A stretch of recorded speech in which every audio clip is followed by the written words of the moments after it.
What if the reason your morning run is not burning belly fat has nothing to do with effort, distance, or calories burned? Walking, done with 3 specific rules, burns belly fat faster than running, and the science behind it is simpler than you have ever been told. There are 3 specific rules that separate a fat-burning walk from a walk that does nothing for your belly. Most people are missing all 3 without realizing it, and that is exactly why the scale does not move no matter how many miles they log every week. Most people who want to lose belly fat eventually turn to running. They download an app, buy new shoes, and commit to 3 or 4 runs per week. The first few weeks feel productive. Then the belly stays exactly where it is and the motivation starts to quietly crack. So they run longer. They add interval training and push harder on weekends to make up for missed days. They track every kilometer, every calorie burned, every step counted, and still, 6 weeks later, their belly looks almost identical to where they started, and they have no explanation for it. The frustration is real. They are waking up early, sacrificing rest, pushing through discomfort, and eating reasonably well on top of it all. They are doing more than most people around them, and the belly just sits there, completely unmoved, as if none of the effort ever happened. And here's exactly why. Running, for most people, burns the wrong fuel entirely. It is intense enough to push the body out of fat-burning mode and into glucose-burning mode. So you are sweating, working hard, and getting fitter in some ways, but the belly fat is barely being touched. Take Sarah. 38 years old, runs 3 times a week, eats a reasonably clean diet, and has been frustrated with the same stubborn 10 pounds around her midsection for almost 2 years. She is not sedentary, she is not undisciplined. She just has 3 small details slightly wrong. Sarah had been running 4 to 5 kilometers every other morning for 7 months straight. She never missed a session unless she was sick. She tracked her meals, avoided junk food most days, and stayed hydrated. By every measure, she was doing exactly what she had been told to do. After 7 months, Sarah had lost 2 pounds. She was in better cardiovascular shape, which was real progress. But the belly had barely shifted. She felt like her body was working against her. And every time someone told her to just run more, something inside her quietly resisted. But here's what almost nobody realizes. When you exercise above a certain intensity, your body switches its fuel source. It stops burning stored fat and starts burning glucose and glycogen instead. Running crosses that line for most people, which means every run is mostly burning last night's dinner, not your belly. This does not feel wrong when it happens. You are sweating, your heart is pounding, you feel like you are working hard, and you are working hard. But working hard and burning fat are not the same thing. The intensity that feels most productive is often the intensity that skips past fat entirely. Most recreational runners jog at a pace just fast enough to push them into what is called the glycolytic zone, where glucose is the dominant fuel. It is not sprinting, it is just a comfortable jog. And that comfortable jog, done while fed, uses almost no stored body fat at all. And this is where it gets interesting. Walking, especially at the right time and the right pace, keeps the body firmly inside the fat oxidation zone the entire time. A 30-minute walk done correctly can mobilize more stored belly fat than a 45-minute run done the usual way. Here is the science. Your body burns energy from 2 main sources, glucose and stored fat. At rest and low intensity, fat is the primary fuel. As intensity rises, the body shifts more and more toward glucose because it converts into energy faster and more easily than fat does.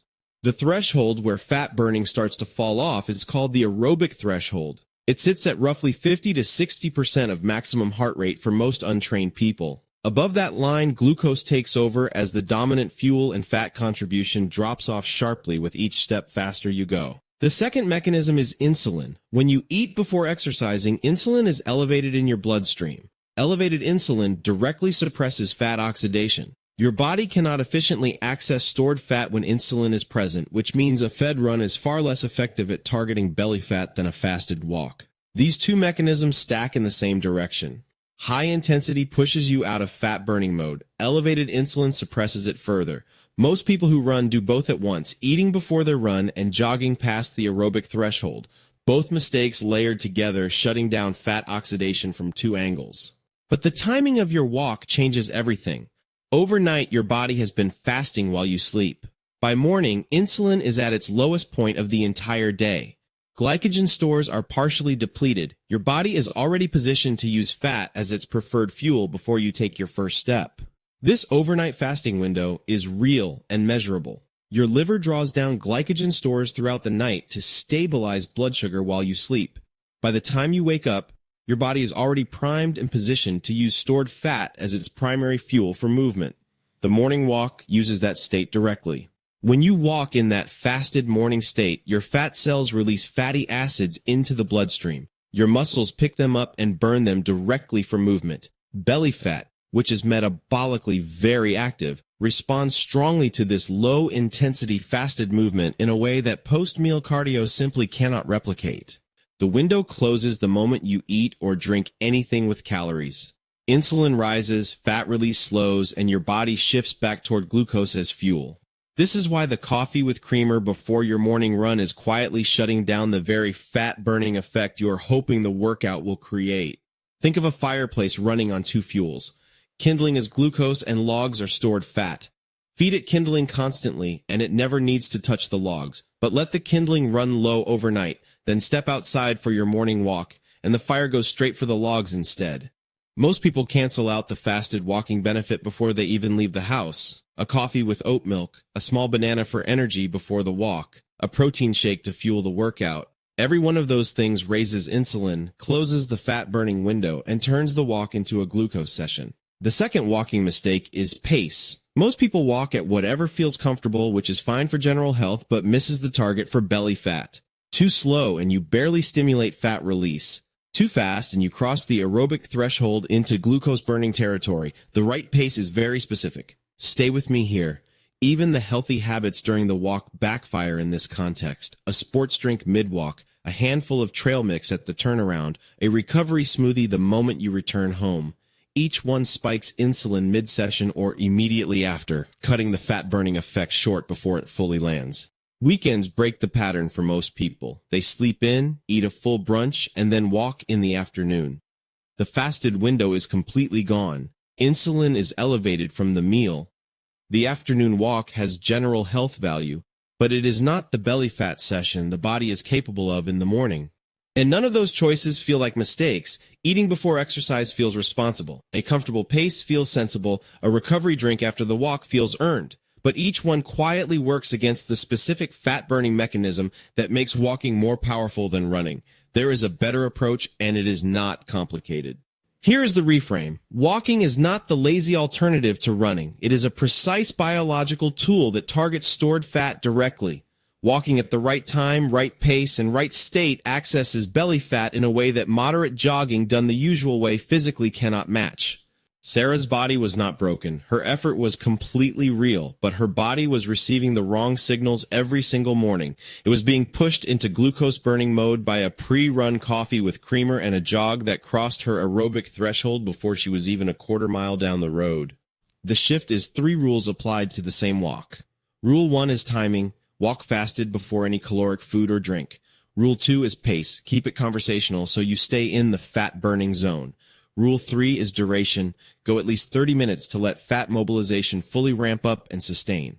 Sarah was not failing because she lacked discipline. She had 3 small details slightly wrong, and nobody ever told her those details mattered. The same walk, same effort, same duration, but with those 3 rules applied produces a completely different biological result inside the body. That was the only thing missing.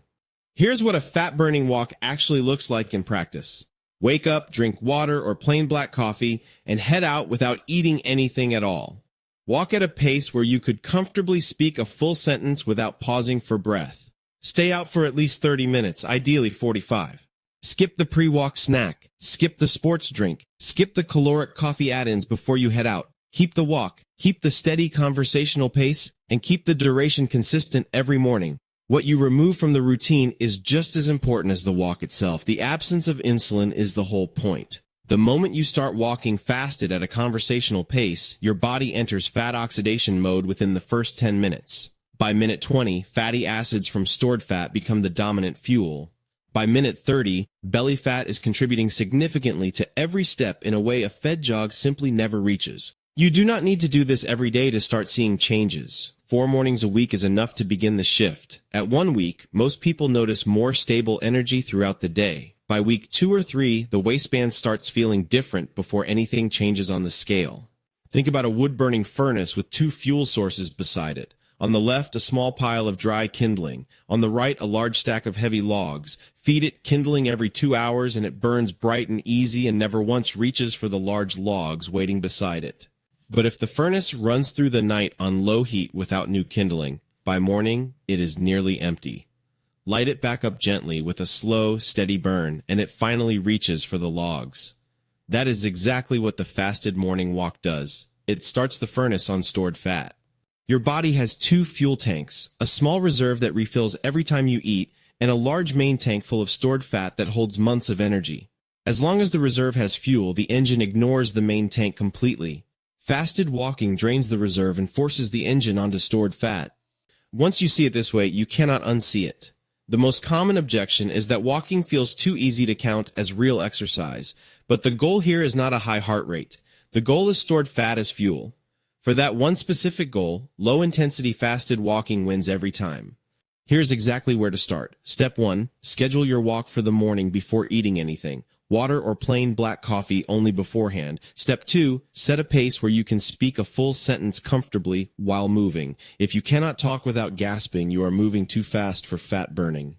Step 3 is duration. Commit to a minimum of 30 minutes every time. The first 10 minutes are warm-up and fat-burning ramps progressively from there. The sign it is working is that hunger actually decreases during the walk rather than spiking. That drop in appetite is your body signaling it is running on stored fat. Sarah made 3 changes. She moved her walk 2 before breakfast, slowed to a conversational pace, and cut the pre-walk snack entirely. Within 2 weeks, her morning energy shifted noticeably.